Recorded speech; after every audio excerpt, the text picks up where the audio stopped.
حضرت انس رضی اللہ تعالیٰ عنہ بیان کرتے ہیں کہ نبی کریم صلی اللہ علیہ وسلم کو ایک مرتبہ اونگ آئی، پھر آپ صلی اللہ علیہ وسلم نے مسکرا کر سر اٹھایا تو صحابہ صلی اللہ علیہ وسلم نے پوچھا، اے اللہ کے رسول صلی اللہ علیہ وسلم، آپ کو کس چیز نے خوش کیا؟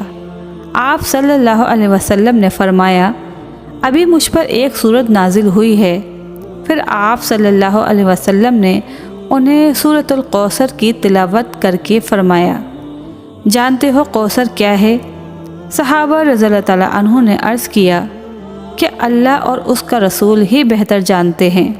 نبی کریم صلی اللہ علیہ وسلم نے فرمایا، کوثر جنت کی ایک نہر ہے جو اللہ تعالیٰ نے مجھ پر عنایت فرمائی ہے، اس کے پاس بڑی خیر و برکت ہے۔ قیامت کے دن اس پر میری امت آئے گی، اس نہر کے پیالے آسمان کے تاروں کی طرح بے شمار ہیں، میرے بعض امتی اس سے روک دیے جائیں گے۔ میں کہوں گا، اے میرے رب، یہ تو میرے امتی ہیں۔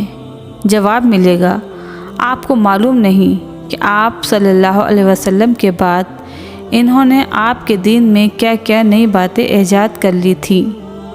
سب سے اچھی بات کتاب اللہ ہے، اور سب سے اچھا طریقہ محمد صلی اللہ علیہ وسلم کا طریقہ ہے، اور سب سے بری نئی بات بدعت پیدا کرنا ہے دین میں، اور بلا شبہ جس کا تم سے وعدہ کیا جاتا ہے وہ آ کر رہے گی، اور تم پروردگار سے بچ کر نہیں جا سکتے۔